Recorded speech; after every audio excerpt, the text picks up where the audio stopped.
The Ancestor Code, DNA and the First Europeans. Geneticists found, when they extracted and sequenced ancient DNA from a 45,000-year-old human jaw discovered at Bachokiro Cave in Bulgaria, that the first modern humans to enter Europe looked nothing like the people who live there today, and that their story, written in fragments of ancient bone, rewrites nearly everything that textbooks have assumed about where Europeans came from. The date is approximately 45,000 years before the present. A small group of Homo sapiens, anatomically modern humans, our direct ancestors, is moving northwest out of the Middle East and into a continent that is colder, darker, and more dangerous than anything their recent ancestors encountered in Africa or Western Asia. Europe, during the last glacial period, was a landscape of open steppe, sparse forest, and ice sheets that covered Scandinavia entirely and pushed south into what is now Germany. Summer was short, winter was brutal. The people moving into this world were not the fair-skinned, light-eyed population that would eventually come to define the European physical type. The DNA from Bachokiro and from other early European sites tells a different story. One of dark-skinned, dark-haired people who had migrated out of Africa tens of thousands of years earlier, and whose physical appearance reflected their tropical ancestry. They had survived the journey across the Middle East and into the Caucasus. Now, they were moving into a place where no member of their species had ever been. They were also not alone. Something else was already living in Europe, had been living there for 200,000 years, and the encounter between these two kinds of human would leave a permanent mark on the genes of every person of European descent alive today. Ancient DNA research, published in the journal Nature in 2015 by Chalmay Fu and colleagues at the Max Planck Institute for Evolutionary Anthropology, established from a 40,000-year-old skull fragment found at Peștera cu Oase in Romania that the first modern humans in Europe had interbred with Neanderthals, and that this mixing had occurred far more recently than anyone had previously demonstrated. The Oase 1 individual, a modern human, carried between 6 and 9% Neanderthal DNA. More specifically, the analysis showed that the Neanderthal ancestry in this individual was not ancient and diluted, but recent and concentrated. The researchers calculated that Oase 1 had a Neanderthal ancestor within 4 to 6 generations. Somewhere in the recent family history of this person, a Neanderthal and a modern human had produced offspring together. Neanderthals had lived in Europe for somewhere between 200,000 and 400,000 years before modern humans arrived. They were not primitive brutes. They buried their dead, used pigments, made jewelry, and hunted large game with sophisticated tools. Their brains were, on average, larger than ours. When Homo sapiens entered Europe, they encountered a human species that was fully adapted to the European environment, cognitively capable and, as the DNA demonstrates, biologically compatible. Within approximately 5,000 years of modern human arrival, Neanderthals disappear from the archaeological and fossil record. The DNA evidence suggests they did not vanish entirely. They dissolved, gradually, into the expanding modern human population. Most living people of non-African ancestry carry between 1 and 4% Neanderthal DNA. Some of that DNA affects immune system function, skin biology, and disease susceptibility in ways researchers are still working to understand. DNA analysis published in the journal Nature Communications in 2018 by a team from University College London and the Natural History Museum extracted genetic material from a 10,000-year-old skeleton found in Gough's Cave in Somerset, England, and the results produced one of the most widely discussed findings in the history of ancient human genetics. Cheddar Man, as the skeleton has been known since its discovery in 1903, was a Mesolithic hunter-gatherer who lived in Britain approximately 10,000 years ago. For most of the 20th century, he was assumed to have been broadly similar in appearance to modern British people. The DNA said otherwise. The genetic analysis revealed that Cheddar Man had dark to very dark skin pigmentation, dark curly hair, and, in the combination that most surprised the public, blue or green eyes. The lighter skin pigmentation, characteristic of modern Western European populations, had not yet evolved. The variants in two key genes, SLC24A5 and SLC45A2, that produce light skin in modern Europeans, were absent from his genome. The explanation lies in evolutionary biology. Skin pigmentation is an adaptation to ultraviolet radiation levels. Dark skin protects against UV damage in high sun environments, while light skin allows more UV penetration for vitamin D synthesis in low sun environments. The ancestors of modern Europeans spent tens of thousands of years in Africa and the Middle East, where dark skin was advantageous. Light skin evolved relatively recently in Europe, driven by natural selection for vitamin D production in the low sunlight conditions of northern latitudes, and the selection pressure was apparently not strong enough to complete the transition until farming populations, with their cereal-heavy diets low in vitamin D, arrived from the Middle East several thousand years after Cheddar Man lived. Archaeological and genetic evidence found at the Dolní Věstonice site in the Czech Republic, one of the most extensively studied Upper Paleolithic sites in Europe, has produced, through the combination of skeletal analysis and ancient DNA, a window into the social and ceremonial life of modern humans in Europe 30,000 years ago that no amount of artifact study alone could have opened. The site, occupied approximately 27,000 years ago, includes one of the most unusual burials in the European Paleolithic record.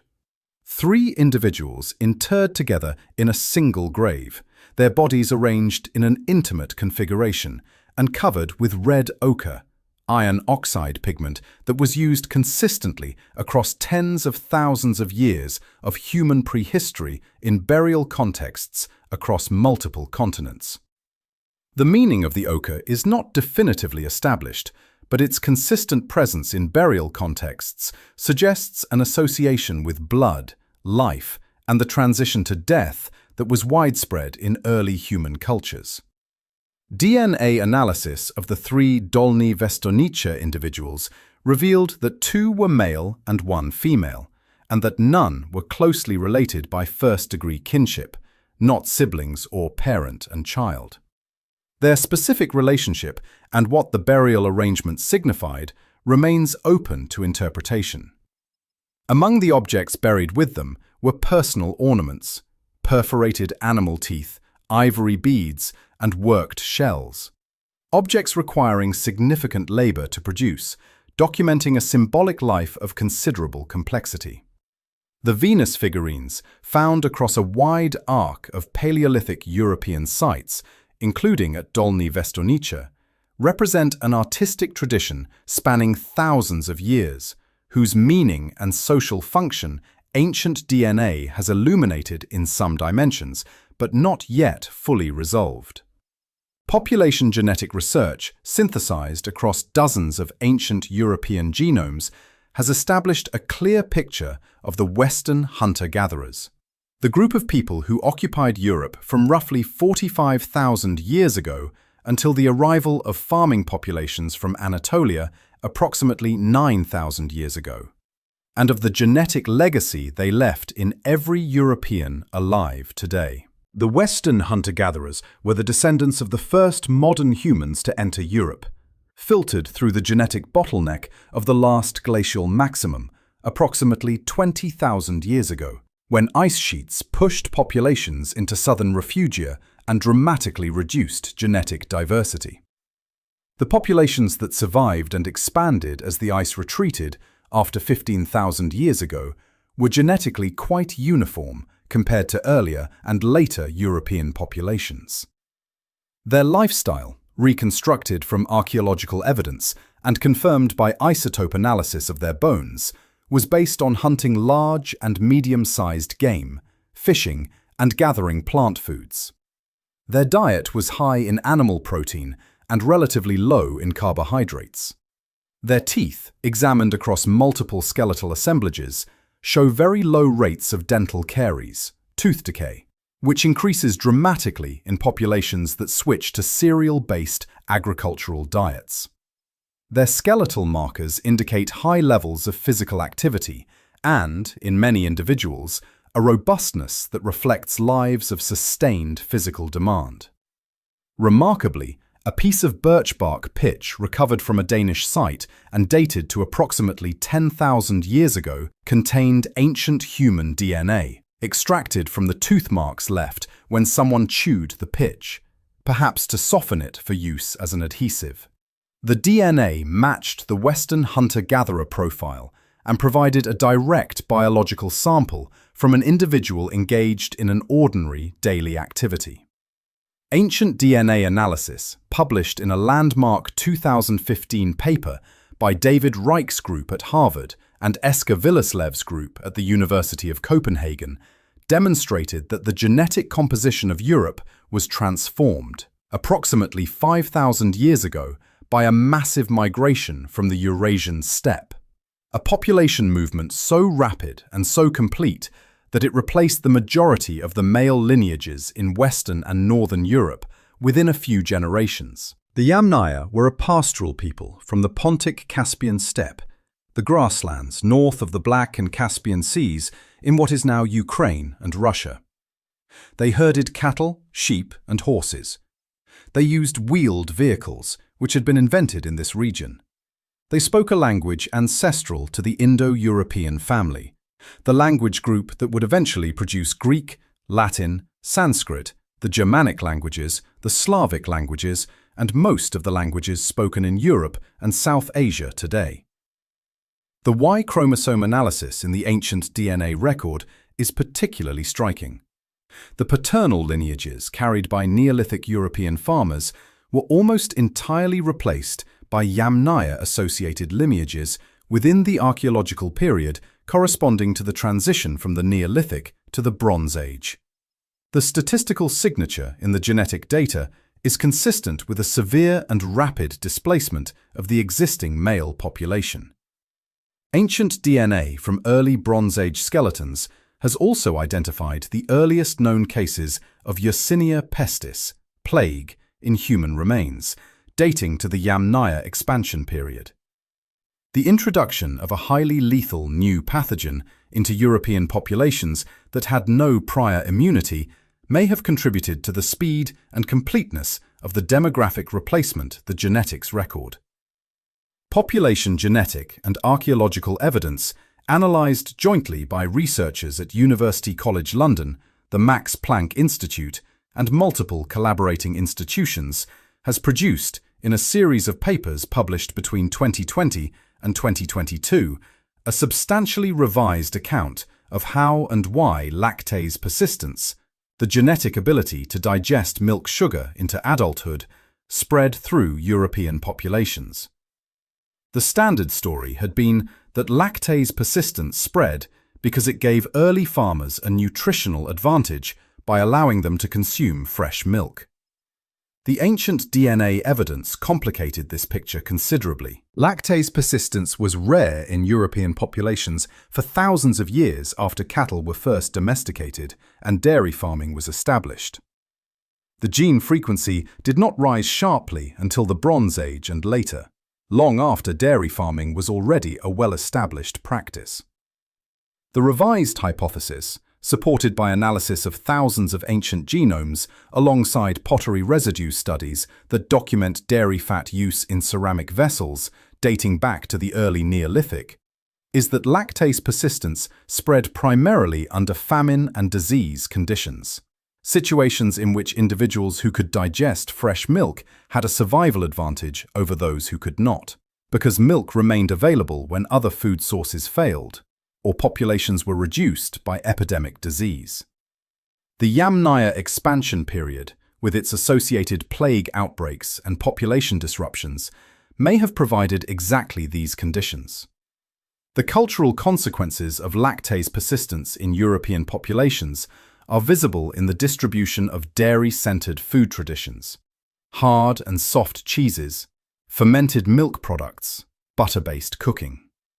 The genetic capacity for fresh milk digestion is most common in Northern European populations, Scandinavians, Northern Germans, and the British, and declines toward the Mediterranean, reflecting the historical gradient in selection pressure for this specific trait.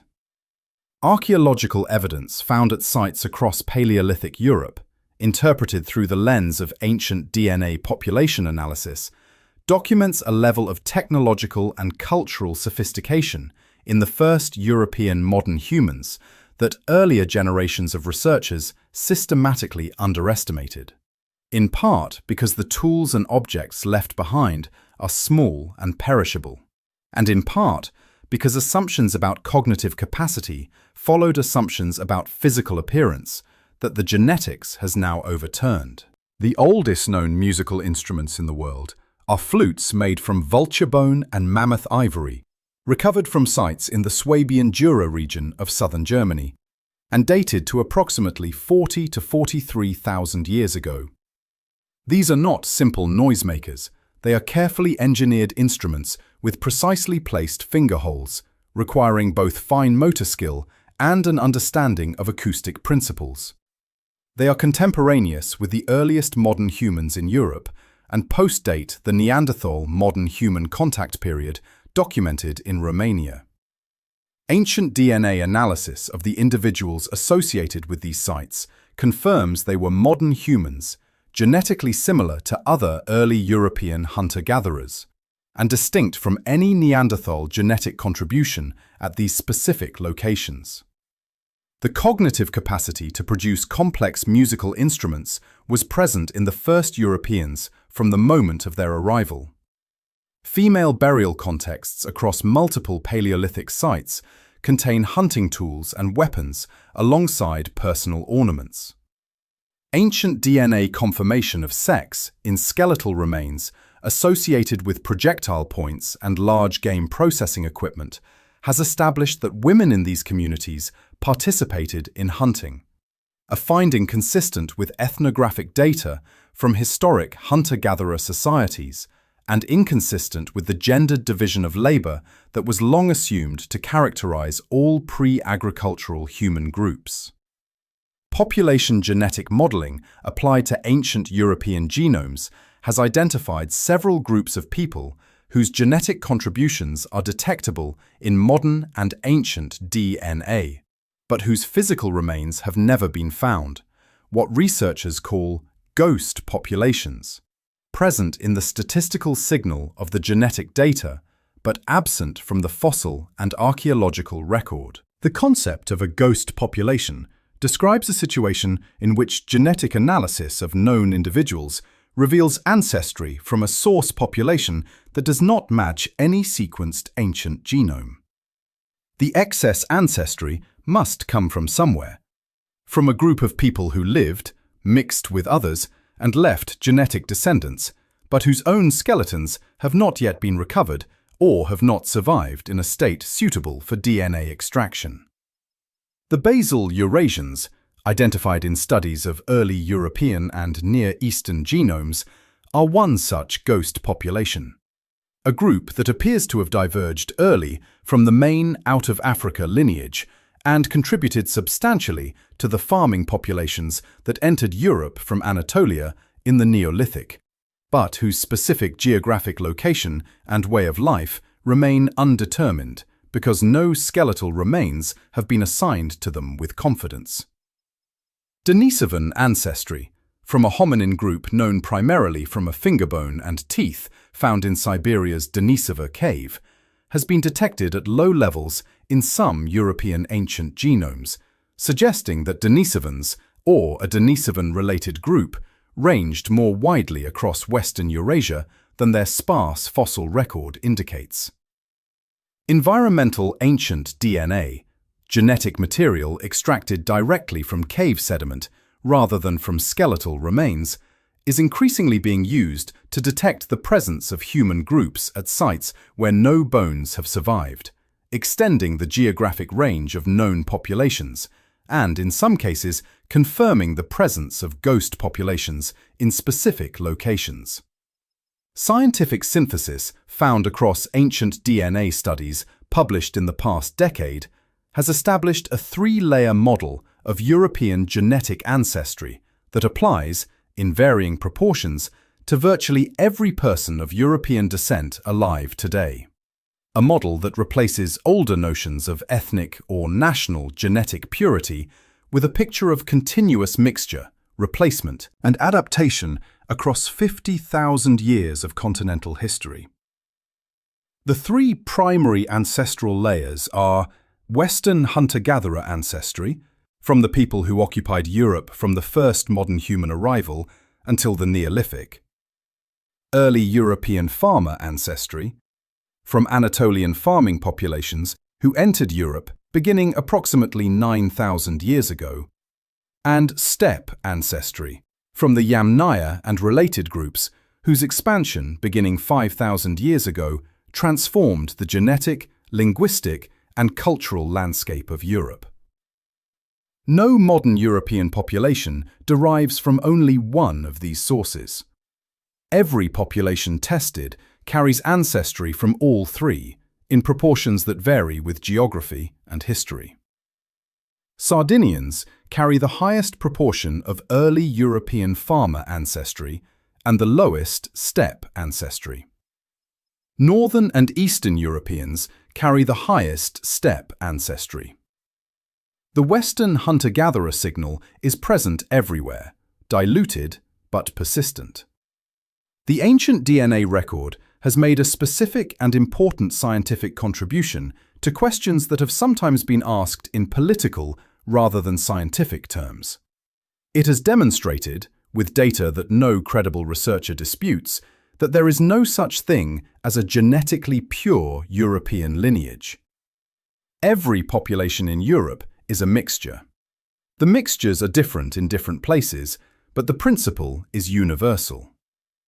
The history written in European bones is a history of movement, contact, and combination, not of isolation and purity.